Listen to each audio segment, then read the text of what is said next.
बोलिए भारत माता की, भारत माता की। Bharatiya Janata party, Bharatiya Janata party.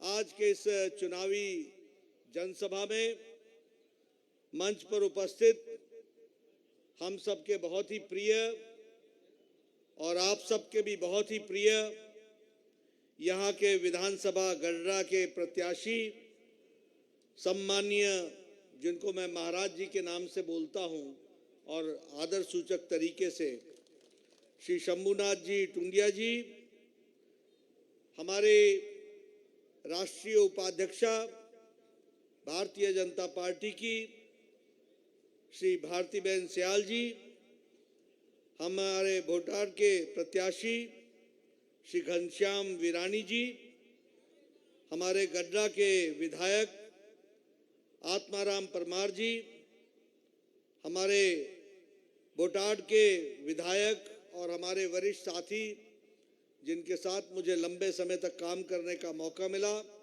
ऐसे श्री सौरभ पटेल जी, श्री अरविंद वनालिया जी जिला के अध्यक्ष, मधु भाई वसाणे जी मंडल के अध्यक्ष, श्री बाबू भाई जी जो राष्ट्रीय महामंत्री हैं किसान मोर्चा के, और यहाँ सम्मानित मंच और इतनी बड़ी संख्या में पंडाल के अंदर और बाहर हमारे गढ़ड़ा के सभी वरिष्ठ सज्जन वृंद, देवियों और सज्जनों, और मेरे वरिष्ठ नागरिक बंधु, माताएं, बहनें, बुजुर्ग और मेरे प्यारे नौजवान साथी, मीडिया के मेरे साथी, प्रिंट मीडिया और इलेक्ट्रॉनिक मीडिया के मेरे साथी, आज मुझे इस पूज्य स्थान पर आने का मौका मिला है, सौभाग्य मिला है, जहां हमारे स्वामीनारायण संप्रदाय के पूज्य गुरुजी ने अपने जीवन के 28 वर्ष की तपस्या की। ऐसे पूज्य स्थान पर मुझे आने का सौभाग्य मिला और यहां मैं आऊं तो मैं भीमनाथ मंदिर को भी प्रणाम करता हूं, नमन करता हूं। वहीं कष्टभंजन देव हनुमान जी को भी मैं नमन करता हूं और स्वामीनारायण संप्रदाय के विचारों के साथ अपने आप को आत्मसात करता हुआ, नमन करता हुआ, प्रेरणा लेता हुआ अपनी बात को आप सबके सामने रखता हूं। यहाँ जब मैं गढ़ड़ा में आया हूं तो हमारे स्वतंत्रता सेनानी जवेरचंद जी मेघानी, जो लेखक भी थे, कवि भी थे, स्वतंत्रता सेनानी भी थे, ऐसी पूज्य आत्मा को भी मैं याद करता हूं, नमन करता हूं। मित्रों, चुनाव की बेला है और चुनाव की दृष्टि से हमारे सभी लोगों ने आपसे बहुत तरीके से सारी बातों को आपके सामने रखा है। इस गर्मी में, इस धूप में आप सब लोग डटे हैं, बैठे हैं और मेरे विचार सुनने के लिए आतुर हैं। यह इस बात का सूचक है कि आपने अपना मन तो बना ही लिया है कि आने वाले 1 तारीख को शंभू जी को और हमारे अन्य प्रत्याशी वीरानी जी को, हमारे अपने शंभू जी को गड्ढा के जो प्रत्याशी हैं और हमारे वीरानी जी जो भोटार के प्रत्याशी हैं, उनको आपने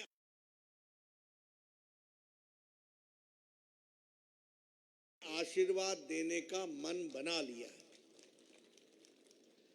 लेकिन मित्रों, मैं कुछ बातें आपके साथ जरूर कहना चाहता हूं। देखिए, ये गुजरात की धरती है, ये विशेष धरती है, ये वीरों की धरती है, ये संतों की धरती है, ये समाज सुधारकों की धरती है, ये सामाजिक आंदोलन से समाज को जागृत करने वाली धरती है। इसलिए यहां पर सामाजिक आंदोलन भी हुए, यहां पर धार्मिक आंदोलन भी हुए, ये संतों की भूमि रही, यहां राष्ट्र पुरुष भी पैदा हुए और यहां देश की राजनीति को नई दिशा देने की भी धरती रही है। और इसीलिए हम गौरव के साथ कहते हैं कि जब देश की आजादी की लड़ाई शुरू हुई तो महात्मा गांधी का योगदान आजादी के लड़ाई में हम भुला नहीं सकते।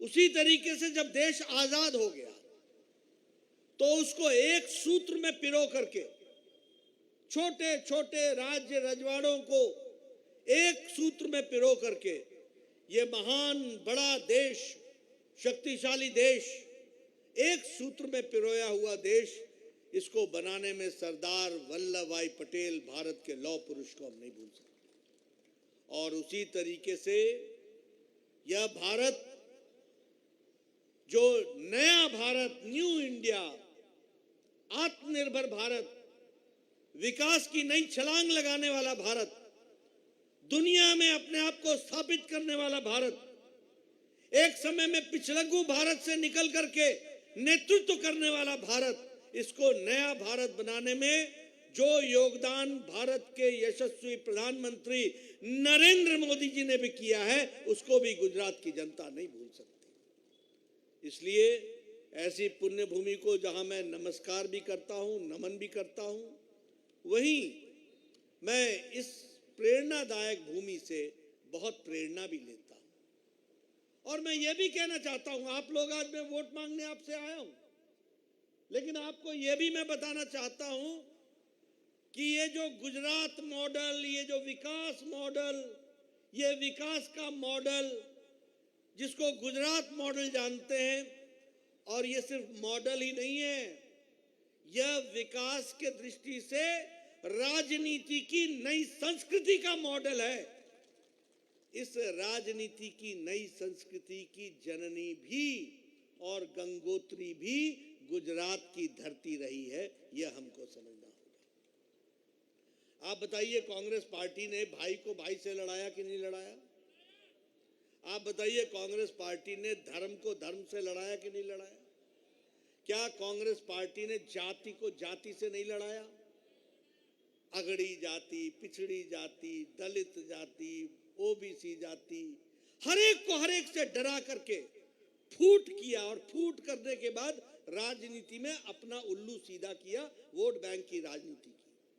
कहीं धर्म की राजनीति, कहीं जाति की राजनीति, कहीं अगड़े पिछड़ों की राजनीति, कहीं दलित नॉन दलित की राजनीति, और कुछ नहीं बस चला तो गांव की गांव से राजनीति करा दी, और कुछ नहीं बस चला तो नदी के इस पार और उस पार के बीच में भेद पैदा कर दिया, भाई को भाई से लड़ा करके राजनीति की। लेकिन प्रधानमंत्री मोदी जी ने राष्ट्रवाद और विकासवाद, सबका साथ, सबका विकास, सबका विश्वास, सबका प्रयास, इस मूल मंत्र को लेकर देश को और प्रदेश को आगे बढ़ाने का काम किया और विकास की दृष्टि से आगे ले गए। इसलिए जब हम इन सारी बातों की चर्चा करते हैं तो हमको ध्यान में रखना चाहिए कि कैसे आज विकास और विकासवाद, यह कांग्रेस को चारों खाने चित कर रही है। उनका था परिवारवाद, उनका था वंशवाद, उनका था भाई भतीजावाद। हमारा है सबका साथ, सबका विकास, सबका विश्वास, सबका प्रयास, और विकासवाद को लेकर के हम आगे चले। आज शिक्षा की दृष्टि से देखिए तो 5 गुना विकास गुजरात का हुआ है, यानी 5 गुना यूनिवर्सिटीज गुजरात में बनी है। उसी तरीके से अगर मैं गढ़ड़ा की बात करूं तो गढ़ड़ा की भी समस्याओं को दूर किया गया है, और इनको दूर करने में हमारी सरकार का, हमारी पार्टी का, हमारे पूर्व विधायक, सबका बहुत बड़ा योगदान है, और आज शंभू जी उस बात को लेकर के आगे बढ़ रहे हैं। अगर मैं बात करूं तो दादा कछार आर्ट्स एंड कॉमर्स कॉलेज, बताइए गढ़ड़ा में खुला कि नहीं खुला? खुला कि नहीं खुला? आप बताइए, इंडस्ट्रियल ट्रेनिंग इंस्टीट्यूट, यह भी यहां पर 6 साल पहले स्थापित हो गई कि नहीं हो गई? आप बताइए, यहां सड़कों का जाल बिछा कि नहीं बिछा? तो जो समस्याएं थी गढ़ड़ा की, उनको उतारने का, उनको समाप्त करने का काम किया कि नहीं किया? पानी की समस्या थी, पानी आपको पहुंचाया कि नहीं पहुंचाया? पहुंचाया कि नहीं पहुंचाया? पीछे से सुनना चाहता हूं, पहुंचाया कि नहीं पहुंचाया? मुझे बताया गया है कि सौनी योजना ने नर्मदा के पानी को कृष्णा नगर पोखर में, उसी तरीके से भीमदाद पौंड में, और कन्या डैम और रामघाट डैम और लिंबानी डैम, इनको पानी से लबालब किया कि नहीं किया? किया कि नहीं किया? ये सूखे थे कि नहीं थे? इनको पानी पहुंचाया कि नहीं पहुंचाया? अब आपने 1 तारीख को पूरे तरीके से शंभू जी को और वीरानी जी को पूरी लबालब तरीके से वोटों से भर करके आपने भेजना है। मित्रों, इस देश की स्थिति देखिए, 75 साल तक आप मामूली से इलाज के लिए लड़ते रहे। साधारण आदमी को इलाज नहीं मिलता था। यहां सौरभ जी बैठे हैं, हमारे पूर्व विधायक जी बैठे हैं, सब परमार साहब बैठे हैं, लंबे समय से विधायक रहे, मैं भी विधायक था। सौरभ जी और शंभू जी, आपके भी ध्यान में होगा, आज से 10 साल पहले हम लोग एक एप्लीकेशन लिखते थे, और क्या लिखते थे? ये गरीब आदमी है, इसके दिल का ऑपरेशन होना है, इनको एक स्टंट लगना है, इनका 1.5 लाख का खर्चा है, कृपया मुख्यमंत्री महोदय इलाज के लिए पैसे दीजिए। मुख्यमंत्री की तरफ से चिट्ठी आती थी, इलाज तो हम करेंगे लेकिन 1.5 लाख नहीं, हम 75,000 या 1 लाख दे पाएंगे।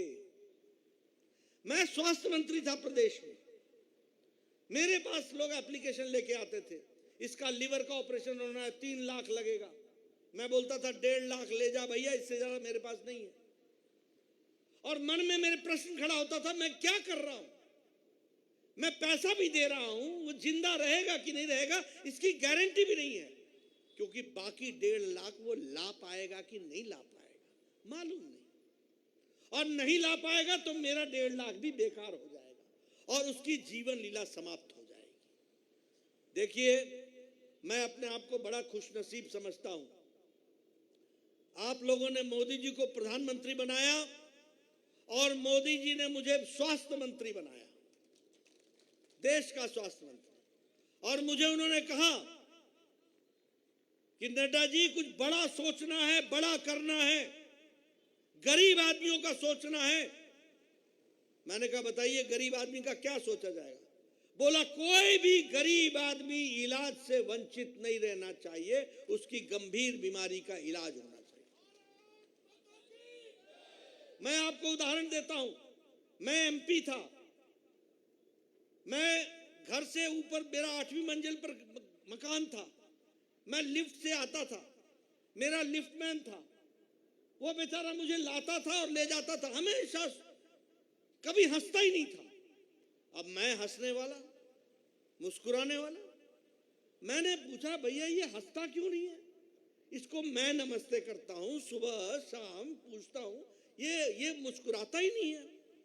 पता चला कि उसकी बीबी को हार्ट का ऑपरेशन होना है, 2 लाख रुपए खर्च होने हैं, वो दे नहीं पा रहा है, इसलिए उसका इलाज नहीं हो रहा है। मैंने अपनी जानकारी और जान पहचान के कारण राम मनोहर लोहिया अस्पताल के एमएस को कहा कि इसके खर्चे का जो तुम इलाज का पैसा दे सकते हो तुम दो, जो बचेगा वो मैं दे दूंगा, लेकिन इसका इलाज होना चाहिए। तो मुझे भी वो दर्द थी, और जब प्रधानमंत्री जी ने कहा तो आपको जानकर खुशी होगी कि उन्होंने कहा कि नड्डा जी बड़ा सोचिएगा। क्या? तो प्रधानमंत्री ने क्या सोचा? उन्होंने सोचा, मैंने कहा 2 लाख रुपए हम आयुष्मान भारत में देंगे। उन्होंने कहा नहीं, 5 लाख रुपए सालाना हम गरीब आदमी को पहुंचाएंगे। 5 लाख रुपए कितनों को मिल रहा है? 10 करोड़ 74 लाख परिवार, यानी 50 करोड़ लोग। और 50 करोड़ लोगों को क्या मिल रहा है? 5 लाख रुपए का सालाना हेल्थ का, स्वास्थ्य का कार्ड। अगर आप इलाज के लिए 2020-21 में आप 5 लाख खर्च कर देते हैं, तो दिसंबर के बाद 2021-22 में और 22-23 में फिर से 5 लाख मोदी जी का आपकी सेवा के लिए हाजिर है, हर साल हाजिर है। और ये कौन लोग हैं मित्रों? जाति के आधार पर नहीं तय हुआ है, गरीबी के आधार पर तय हुआ है। रिक्शा वाला, फेड़ी वाला, ठेला वाला, सब्जी वाला, बस का ड्राइवर, बस का क्लीनर, बस का कंडक्टर, ट्रक का ड्राइवर, ट्रक का क्लीनर, ऑटो रिक्शा चलाने वाला, बाल काटने वाला, कूड़ेदान से प्लास्टिक इकट्ठा करने वाला, ऐसे करीब 50 करोड़ लोगों को इस आयुष्मान भारत में जोड़ा गया है और अब उनका इलाज चल रहा है। और कोई भी अब गरीब आदमी अपना गोल्डन कार्ड दिखाता है, अस्पताल में भर्ती होता है, इलाज करके चला जाता है, मोदी जी का पैसा वहां पहुंच जाता है और उसका इलाज मुफ्त में हो जाता है। और इतना ही नहीं, आप गुजरात में गढ़तड़ा के रहने वाले हो, आपके यहां कोई कैंसर का पेशेंट मुंबई में टाटा कैंसर हॉस्पिटल में जाकर के इलाज कराता है, गुजरात सरकार के बिना बताए मोदी जी दिल्ली से सीधा उसका पैसा मुंबई कैंसर हॉस्पिटल पहुंचा देते हैं। यह तरीका बनाया गया। और मुख्यमंत्री अमृत योजना के तहत भी 41 लाख परिवारों को मुख्यमंत्री जी ने भी जोड़ लिया है। इसलिए अब गुजरात में कोई भी गरीब आदमी बिना कार्ड के नहीं है। मैं ठीक बोल रहा हूं? मैं ठीक बोल रहा हूं? ये 75 साल लगे, क्योंकि 75 साल बाद आपने मोदी जी को प्रधानमंत्री बनाया, तो जाकर के भारत की तस्वीर बदली है। मैं आपके सामने उदाहरण देना चाहता हूं। अब सौरभ जी भी एमएलए थे, हमारे शंभू जी राज्यसभा के मेंबर थे, बाकी परमार जी थे, सब लोग थे। आज से 20 साल पहले मेरे पास मेरा वीडियो आता था। मैं 1993 में एमएलए बन गया था, 1993। तो मेरा वीडियो, ब्लॉक डेवलपमेंट ऑफिसर बोलते हैं, तो वो वीडियो मेरे पास आता था और बोलता था, नड्डा जी आपको खुशखबरी सुनानी है। मैंने कहा बोलो भैया, क्या सुनानी है? बोलता है कि आपके लिए 2 पंचायतों में एक इंदिरा आवास योजना का घर मिला है, अब बताइए इसको किसको देना है? मैं कहता था भैया आप ही रख लो ये घर, मेरे को जरूरत नहीं है।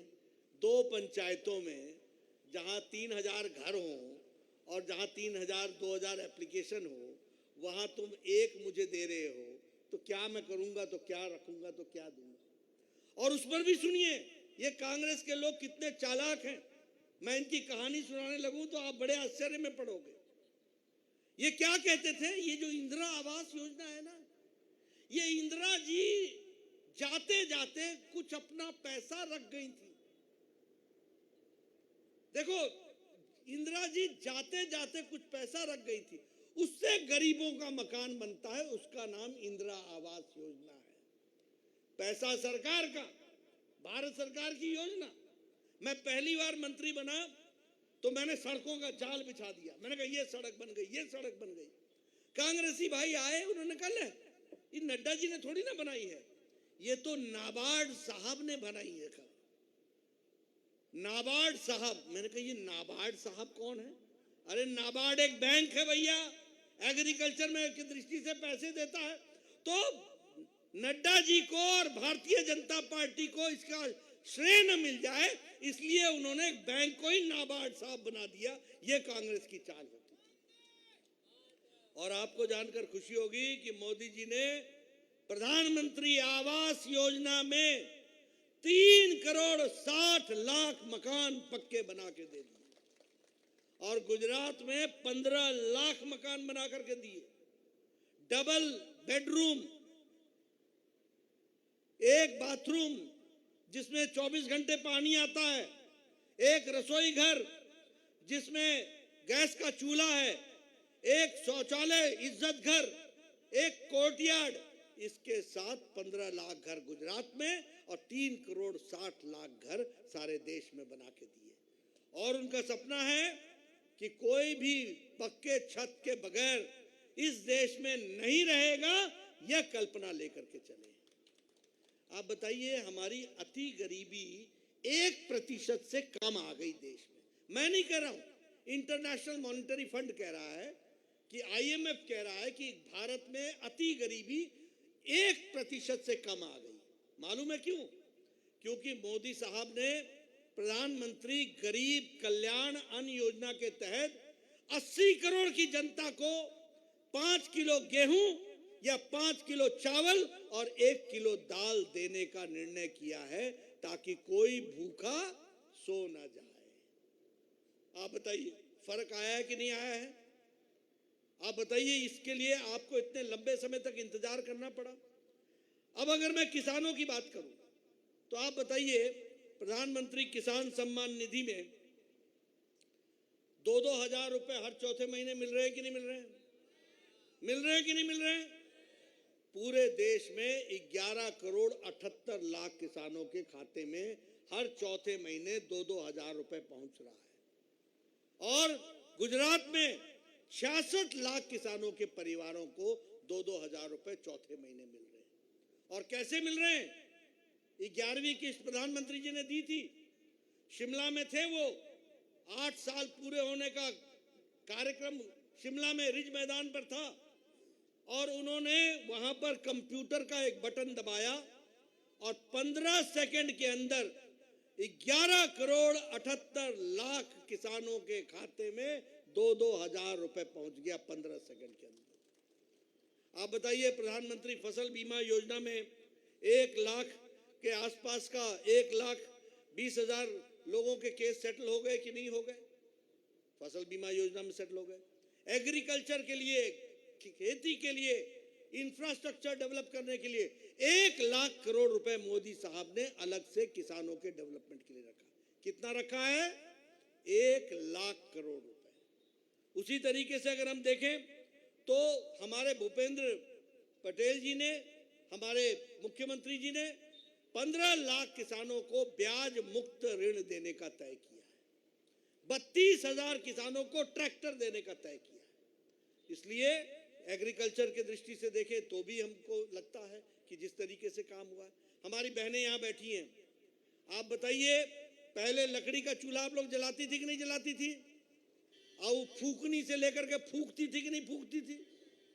और धुआं उठता था कि नहीं उठता था? और 200 सिगरेट का धुआं अपने फेफड़ों में लेती थी कि नहीं लेती थी? और जब धुआं हो जाता था तो रसोई से बाहर जाकर के आंख हवा में, खुली हवा में ठीक करती थी कि नहीं करती थी? मैं ठीक बोल रहा हूं या गलत बोल रहा हूं बहनों? सही बोल रहा हूं? बहनों से सुनना चाहता हूं, सही बोल रहा हूं? आजकल बहनें हमारी, मोदी जी ने 11 करोड़ सिलेंडर और चूल्हा देकर गैस का, अब हमारी बहनें टक से लाइटर जलाती हैं, 5 मिनट में चाय, आधे घंटे में भोजन, और पतिदेव को बोलती है अब चलो काम पर जाओ, मैंने अपना काम कर दिया है पूरा। और मैं गांव से आता हूं, शंभू जी, सौरभ जी, आप जानेंगे नहीं, 5 बजे सुबह उठती थी बहनें, जंगल में जाती थी। भारती जी जानती है, हमारा इलाका देखा है इन्होंने। और जंगल में जंगली जानवर भी होते थे, उनसे भी बचती थी, लकड़ी काट के लाती थी, तब चूल्हा जलाती थी, तब जाकर के घर का चूल्हा जलता था और रोटी पकती थी। आज घर घर में एक तो पेड़ बच गए, जंगल घने, तो आप दोगे, लेकिन आप समझो कि वोट की कीमत क्या होती है। प्रधानमंत्री जी ने लाल किले के प्राचीर से स्वच्छता अभियान की बात कही थी कि नहीं कही थी? और ये कांग्रेसियों ने मजाक उड़ाया था कि प्रधानमंत्री को पता नहीं है कि लाल किले से क्या बोला जाता है। स्वच्छता के बारे में बात कर रहे हैं, ये स्वच्छता की बात कर रहे हैं।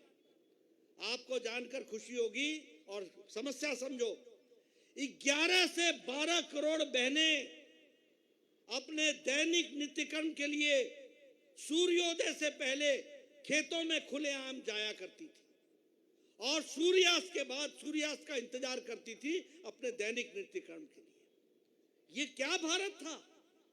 लेकिन मोदी जी ने 11 करोड़ बहनों के लिए इज्जत घर बनाया, उनको इज्जत दी, 11 करोड़ बच्चों को इज्जत दी, और उसी तरीके से हमारे गुजरात में 41,60,000 हमारे लोगों को इज्जत घर प्रदान किया गया। आज कोई भी बाहर शौच नहीं जाता, आज कोई भी बहन को खेत में जाने की जरूरत नहीं है, आज किसी भी बच्चे और बच्चियों को खेत में जाने की जरूरत नहीं है।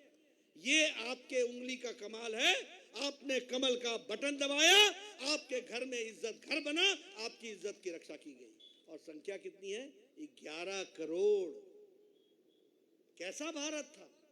और यूएनओ ने, यूनाइटेड नेशंस ने मोदी जी को पुरस्कृत किया स्वच्छता के नाम पर कि आपने देश में, दुनिया में अब मिसाल कायम की है मानवता की रक्षा करके। इस तरीके की बात आई है। इसलिए मित्रों, जब मैं ये सारी बातें आपके सामने रखता हूं तो ये सारी बातों को मैं इसलिए रखता हूं क्योंकि ये सारी चीजें जनता को जाननी चाहिए। आप बताइए, यहां बैठे हुए लोग जिनकी उम्र 20 साल से नीचे है, उन्होंने कभी कर्फ्यू देखा है? कभी कर्फ्यू देखा है? इससे पहले हर तीसरे दिन कर्फ्यू लगता था कि नहीं लगता था? आप बताइए, गुजरात के हर शहर की हर गली किसी गुंडे के नाम से, मवाली के नाम से जानी जाती थी कि नहीं जानी जाती थी? आजकल कोई, ये सारे सारे सब समाप्त। ये कैसे हुआ है? ये इसलिए हुआ है। आप बताइए, आप पानी के लिए, बहनें बताएंगी,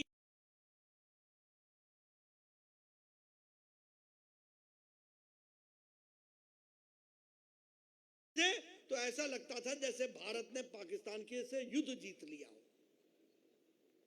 पानी आया, पानी आएगा, पानी आएगा। अध्यक्ष श्री અને અમારા જિલ્લાના ત્રણેય મહામંત્રી શ્રી શૈલેષભાઈ, ડોક્ટર જે.એફ. ચૌધરી સાહેબ અને ભગાજી ઠાકોરને વિનંતી કરું છું, આપ માનનીય પ્રધાનમંત્રી पहले था। आज 24 घंटा पानी मिल रहा है कि नहीं मिल रहा है? मिल रहा है कि नहीं मिल रहा है?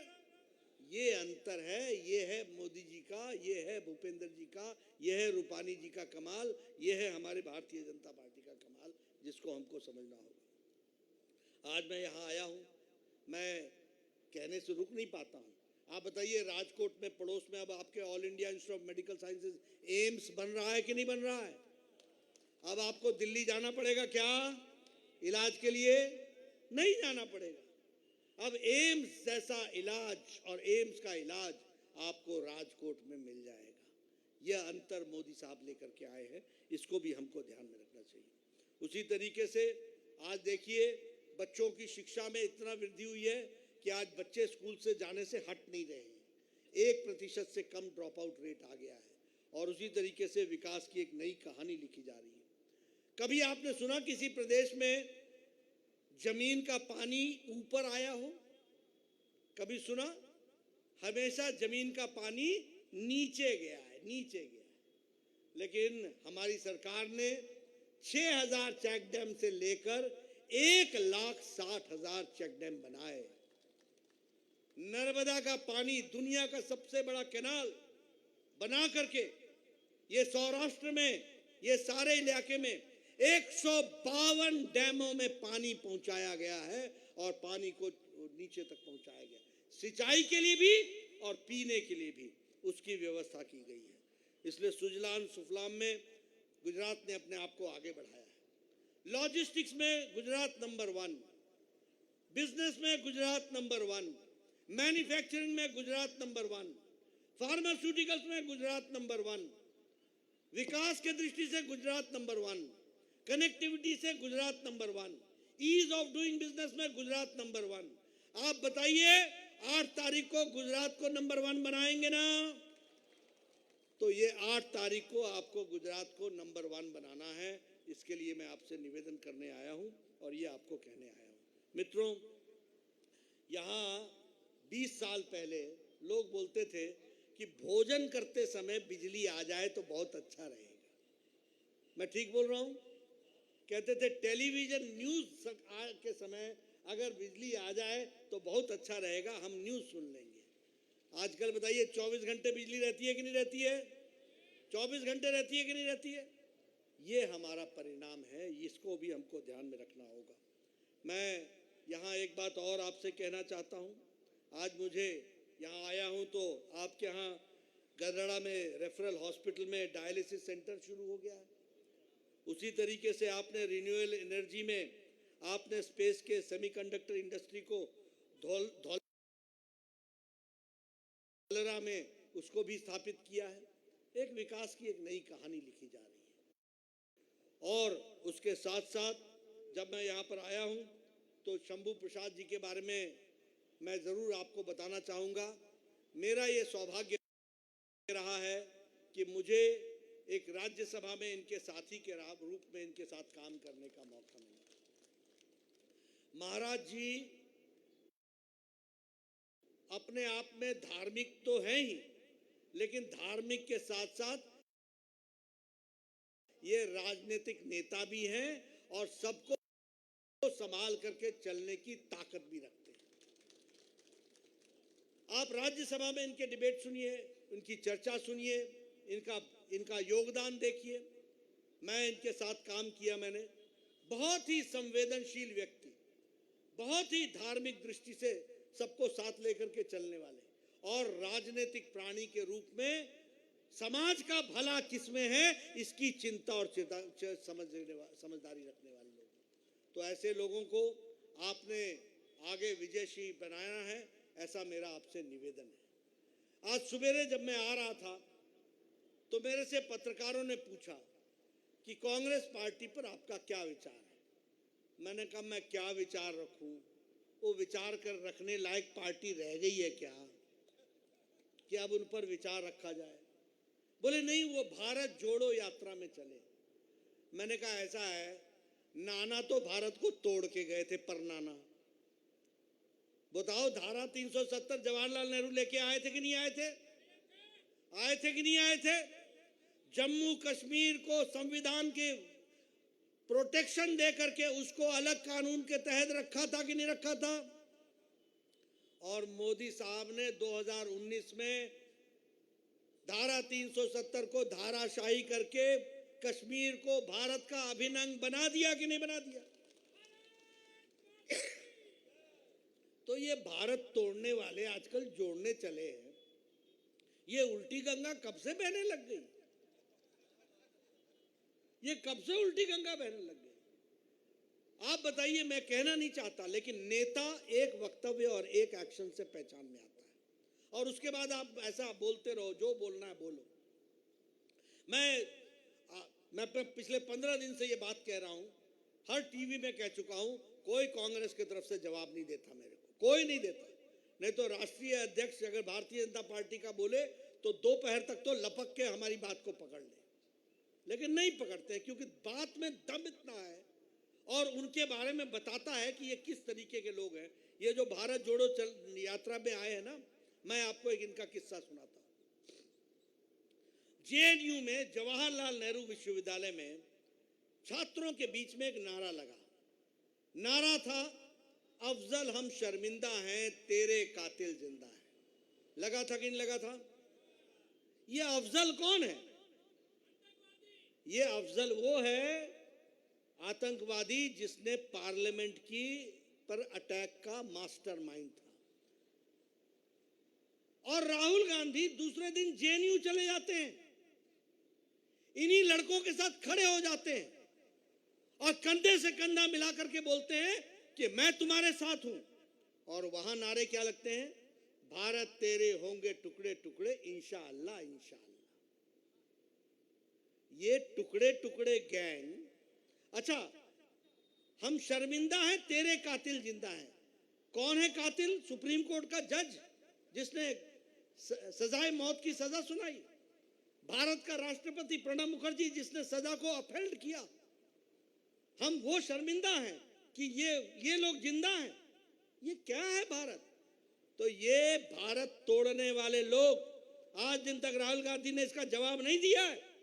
क्यों नहीं दे रहे? किस मुंह से तुम भारत जोड़ो यात्रा में चले हो? तुम तो भारत तोड़ने के अग्रज हो और तेरे परनाना ने धारा 370 लगा करके जम्मू कश्मीर के लिए भी एक अलग साजिश रची थी, ये हम सबको मालूम है।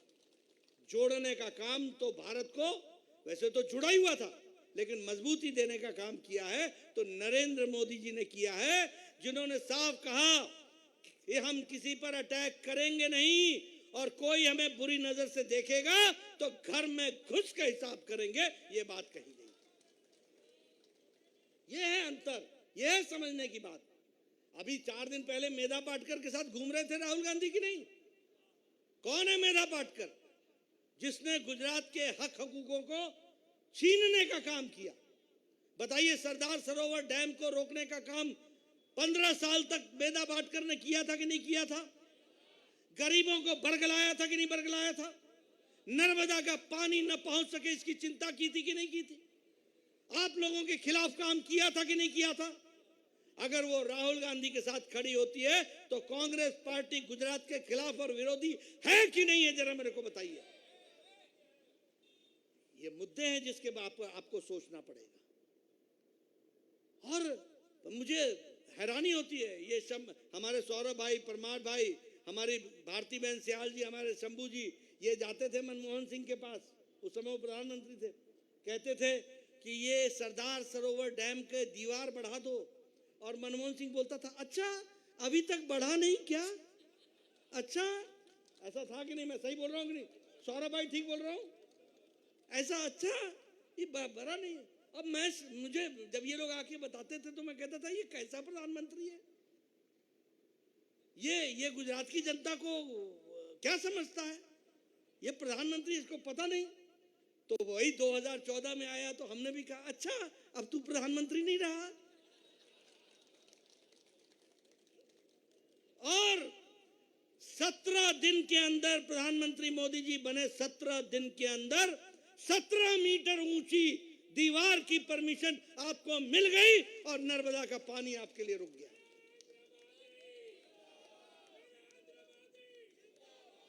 तो ये है जो आपको समझने वाली बात है। अब दूसरी बात सुना देता हूं। आजकल क्या है ना, ये नई आजकल कंपनियां बड़ी बन गई हैं, मेरा माल बेचो, मेरा माल बेचो। एक नया पार्टी भी आ गई है, एक नई पार्टी भी आ गई है, एडवर्टीजमेंट। पंजाब का एडवर्टीजमेंट गुजरात पर ठोक दो, दिल्ली का एडवर्टीजमेंट गुजरात पर ठोक दो। कहां का ईंट, कहां का रोड़ा, भानुमति ने कुनबा जोड़ा।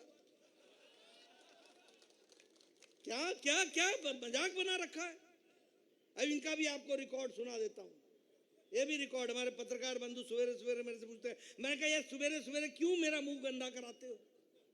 मैं कुछ शुभ शुभ राम, श्री राम, जय जय राम ये बोलना चाहता हूं, तुम पता नहीं किस किस के नाम मेरे मुंह पर डलवा देते हो सुबह सुबह इंटरव्यू लेकर के। अब इनका भी रिकॉर्ड बता देता हूं। ये गए थे बनारस में मोदी जी के खिलाफ लड़ने, पिट करके आए, पिट करके, आज दिल्ली आके माफी मांगी। दूसरा रिकॉर्ड सुन लीजिए, उत्तर प्रदेश में गए चुनाव लड़ने आम आदमी पार्टी, 350 सीटों पर चुनाव लड़ी और 349 सीटों पर जमानत जब्त करा दी। फिर ये गए उत्तराखंड में चुनाव लड़ने, फिर लग गए पत्रकार बोलने, यहां तो अब आपका टक्कर आपसे है, आपसे। मैंने कहा आपसे है क्या? आप तो ऐसा बोल रहे हो जैसे कि बड़ा भारी टक्कर टक्कर टक्कर, ये सरकार बना लेंगे। मैंने कहा देखते चलो यार, क्यों चिंता करते हो? वहां का भी बता देते हैं आपको रिकॉर्ड। 70 सीटें हैं, 69 सीट पर ये चुनाव लड़े, 68 सीटों पर जमानत जब्त हो गई। और इनका जो चीफ मिनिस्टर का कैंडिडेट था वो आजकल हमारे लिए गुजरात में और हिमाचल में प्रचार कर रहे थे, हमारे लिए प्रचार कर रहे, वो हमारे बीजेपी में आ गए। फिर ये गए गोवा। अब गोवा में मैं गया, मैं उतरा एयरपोर्ट पर, बैनर ही बैनर, बैनर ही बैनर, उतरो तो जगह ही नहीं कहीं। मैंने कहा भैया मेरा कमल नहीं दिखता। बोला नड्डा जी यहां कमल लोगों के दिलों में है, ये बैनर पर नहीं दिखेगा। मैंने कहा यार भाई क्या है भाई? बोले आगे आगे चलो देखो होता है क्या। 40 सीटें हैं, 39 सीट्स पर ये चुनाव लड़े, 39 पर, और 35 पर जमानत जब्त करा करके आ गए। अभी हिमाचल में लड़ने गए, मेरी बात नोट कर लेना, मैं हिमाचल के चुनाव से आ रहा हूं। 68 सीटें हैं, 67 सीटों में ये चुनाव लड़े हैं, 67, 67 की 67 सीटों में 8 तारीख को देख लेना जमानत जब्त होगी। यह इनकी परिस्थिति है। अब यहां की बात कर लो, आज से 2 महीने 3 महीने पहले वाह आजकल बात करो छुट्टी, डाउन डाउन डाउन। मित्रों ये बुलबुले हैं, बुलबुले, पानी में बुलबुले देखे ना, तो बस ये बुलबुलों की तरह ही आते हैं और चले जाते हैं, पॉलिटिकल टूरिज्म करते हैं। और आपसे मेरा निवेदन है, गुजरात के ये लड़ाई शंभू जी की नहीं है, ये लड़ाई वीरानी जी की नहीं है, ये लड़ाई आपकी है और आपके हितों की है और हक और हकूक की है। इसलिए मैं आपसे निवेदन करने आया हूं, आप भारतीय जनता पार्टी के कमल के निशान को वोट तो देंगे ही, लेकिन आपके गांव का कोई भी पड़ोसी न छूट जाए, आपका कोई रिश्तेदार न छूट जाए, आपका कोई समधी न छूट जाए, आपका कोई समझाने में न छूट जाए। सभी लोगों को जोड़कर कमल के निशान पर वोट डालना है और भारतीय जनता पार्टी को यशस्वी बनाना है। बनाएंगे ना? बनाएंगे ना? पीछे से आवाज आएगी, बनाएंगे ना? बहुत बहुत धन्यवाद। भारत माता की, भारत माता की, भारत माता की, भारत माता की जय गुजरात। आदरणीय श्री नड्डा जी का खूब खूब तहे दिल से धन्यवाद।